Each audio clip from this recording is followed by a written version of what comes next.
If you like lonely roads, original art, and bad puns, Yeah, bad puns that were delightful.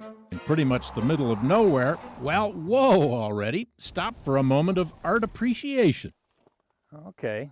Just outside Great Basin National Park, welcome to the Great Basin. A great with a basin. You probably picked up on that one. I get this one. In the shadow of Wheeler Peak. Get it? Wheeler Peak.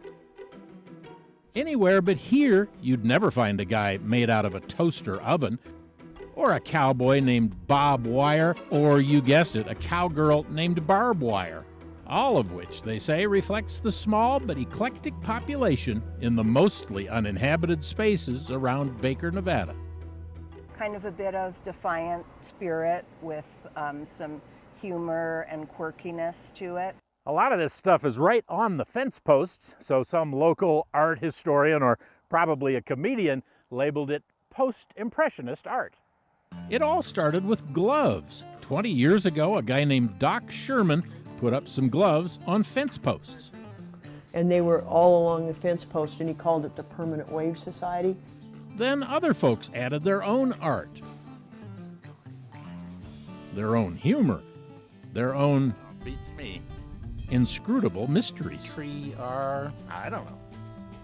A rusty old wreck is driven by the horse with no name, open to any interpretation.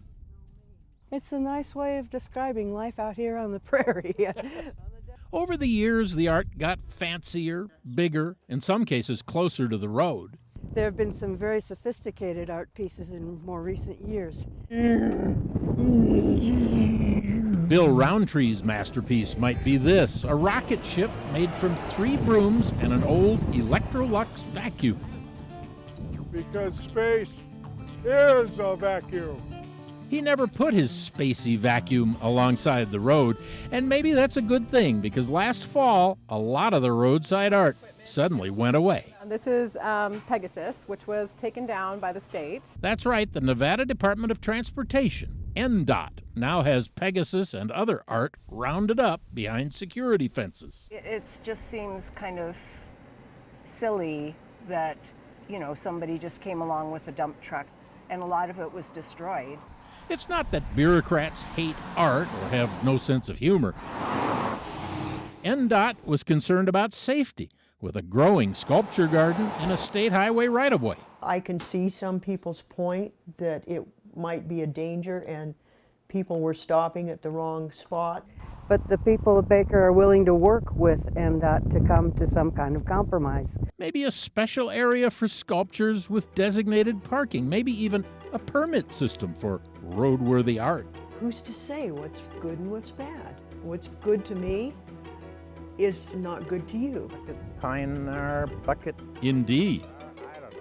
I don't know. Beats me. Some of that art is hard to figure. John Hollenhorst, KSL 5 News, Baker, Nevada.